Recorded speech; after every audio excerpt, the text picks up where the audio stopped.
নমস্কার, আমার বুড়িভোজ চ্যানেলে সকলকে স্বাগত জানাই। Welcome to my channel Buribhoj. আজকে বানাবো পেঁপে চিকেন কারি। তার জন্য কড়াই বসিয়ে দিয়েছি। কড়াইতে দিয়ে দিচ্ছি খানিকটা সাদা তেল, তারপরে দিয়ে দেবো সর্ষের তেল। সাদা তেল আর সর্ষের তেল মিশিয়ে রান্নাটা করছি, চাইলে আপনারা শুধু সর্ষের তেলও করতে পারেন। তেলটা একটু গরম হয়ে গেলে দিয়ে দিলাম ফোড়নে জিরে। জিরেটা একটু ভাজা হয়ে গেলে হলুদ গুঁড়ো দিয়ে দিলাম একটু, তারপরে দিয়ে দিচ্ছি পেঁয়াজ কুচি। এখানে আমার প্রায় 9টা মতন পেঁয়াজ রয়েছে, এটাকে কুচিয়ে নিয়েছি। এবার পেঁয়াজ ভাজবার সময় এর মধ্যে দিয়ে দিলাম একটু লবণ, নুন আর হলুদটা মিশিয়ে নিয়ে পেঁয়াজটাকে ভাজা ভাজা করে নেব। এখানে আমার এক কেজি চিকেন রয়েছে, তাই পেঁয়াজের পরিমাণটা একটু বেশি লাগবে।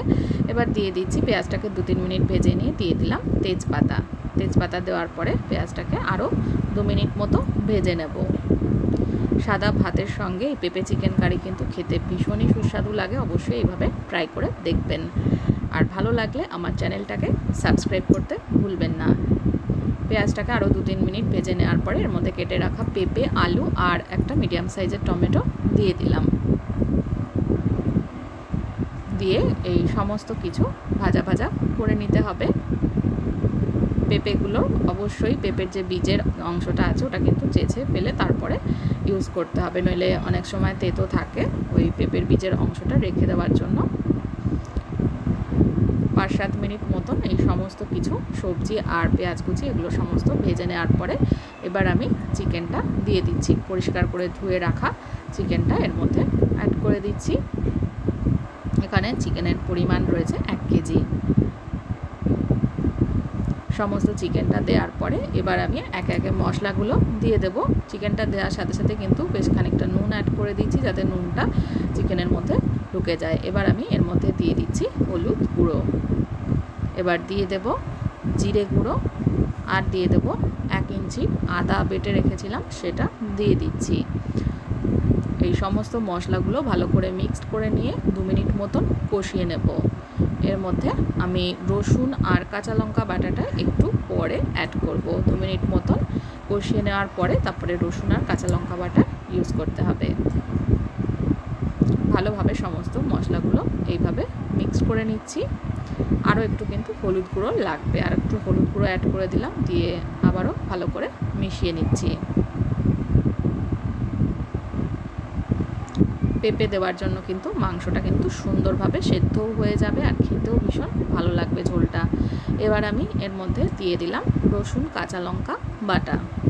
এখানে একটা গোটা বড় সাইজের রসুন আর 10-12টা কাঁচা লঙ্কা একসাথে একটু জল দিয়ে বেটে নিয়েছিলাম, সেটা দিয়ে দিলাম। দিয়ে এবার এটাও ভালো করে মিক্সড করে নিয়ে কষিয়ে নিতে হবে। মশলা কিন্তু ভালো করে কষাতে হবে, যতক্ষণ না পর্যন্ত একদম মশলা থেকে তেল ছাড়ছে ততক্ষণ পর্যন্ত কষিয়ে নেব। এর মধ্যে কোনো লঙ্কা গুঁড়োর ব্যবহার করব না, এটা কাঁচা লঙ্কা আর গোলমরিচের গুঁড়ো দিয়ে করব। গোলমরিচের গুঁড়োটা লাস্টে অ্যাড করব। ঝোলটা কিন্তু একটু ঝাল ঝাল হবে।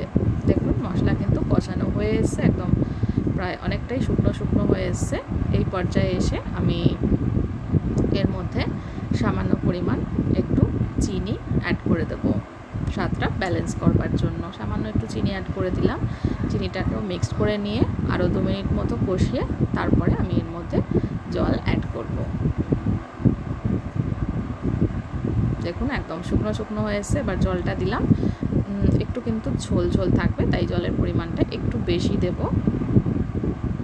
20-25 মিনিট মতন সেদ্ধ করে নিলে ভালো করে কিন্তু চিকেন সেদ্ধ হয়ে যাবে। এবার একদম শেষে চিকেন আলু পেঁপে সেদ্ধ হয়ে যাওয়ার পরে গোলমরিচের গুঁড়ো দিয়ে দিলাম। এখানে 10-12টা গোলমরিচ রয়েছে, আর দিয়ে দিচ্ছি এলাচ, দারচিনি, লবঙ্গ গুঁড়ো মানে গরম মশলা গুঁড়ো।